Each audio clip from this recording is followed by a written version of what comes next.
আল্লাহর নেয়ামত কোনোভাবেই অস্বীকার করা যায় না, এটা সত্যি কথা। তো আবারও চলে আসলাম নতুন রান্নার ব্লগ নিয়ে। কি রান্না করব আর কি গল্প করব তাই আপনাদের শেয়ার করতেছি। আজকে বাচ্চাদের পছন্দের রান্না করতেছি, মানে মুরগির মাংস। আমার ছেলে মেয়ে আবার মুরগির মাংস খুবই পছন্দ করে।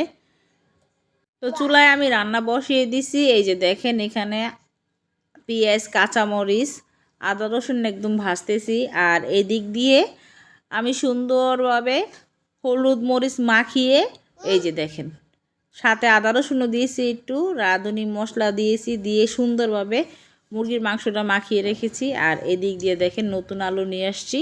নতুন আলু দিয়ে আজকে মুরগির মাংস রান্না হবে। আর আপনাদের ভাইয়ার জন্য একটু রেখেছি মুরগির মাংস, উনি আবার ভাজা খুবই পছন্দ করে। এদিক দিয়ে আমার মশলাগুলো একদম কষানো হয়ে গেছে। এখন এই যে মাংসগুলো দিয়ে দিচ্ছি। মাংসগুলো কিন্তু অনেক সুন্দর লাগতেছে, একদম কালারগুলো কিন্তু সেই হয়েছে। মানে আগে যদি মশলা মাখিয়ে রান্না করা হয় তাহলে সত্যি কিন্তু মশলাগুলো সুন্দর দেখা যায়। এর মধ্যে আমি সুন্দরভাবে করে আগে মাংসগুলো কষিয়ে দিলাম। এখন এই যে আলুগুলো দিয়ে দিচ্ছি। আমি একটু আলু বেশি করে দিয়েছি। এটা হচ্ছে নতুন আলু, একটু কমে যাবে, মানে পানি ভরা। আর আমার ছোটো বেবিরা খুবই পছন্দ করে এই আলু, তাই একটু আলুটা একটু বাড়িয়ে দিলাম। এখন তো বাজারে গেলে সব কিছুই দাম, দাম ছাড়া কোনোটাই কিনা যায় না। ধরেন আজকে শুধুমাত্র আমি একটা মুরগি নিয়ে আসবো, তারপরও আমার 500 টাকা দরকার। 500 ছাড়া একটা মুরগি কিনা যায় না। এর মধ্যে আপনাদের ভাইয়াই ইনকাম করে প্রতিদিন 500 করে। তাই আমি বাজারে কিনবো না অন্য কোনো সদাই কিনবো, তাই একটু বুঝে শুনে চলতে হয় আমার। বলতে বলতে অনেক কথাই আপনাদের শেয়ার করলাম। তো যাই হোক, এই যে আমার তরকারি কিন্তু প্রায় কষানো হয়ে গেছে, এখন পানি দিয়ে দিব।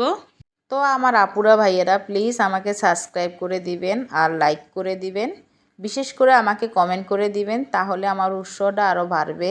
আপনাদের প্রেরণায় আমার নতুন নতুন ভিডিও বানাতে মন চাইবে। তো আপুদেরকে আমি অনেক ধন্যবাদ জানাই যারা আমাকে কমেন্ট করে লেখেন, আমার খুব ভালো লাগে। তবে আজকের তরকারিটা সেই হয়েছে, আলু দিয়ে মুরগির মাংস খুব মজা হয়েছে। দুপুরে খেয়েছি, রাত্রে খেয়েছি, পরের দিন সকালে আবার আমি চাপটি বানিয়েছি। চাপটি বানিয়ে দিয়ে এই যে আলু দিয়ে ঝোল দিয়ে সেই করে খাবার হয়েছে।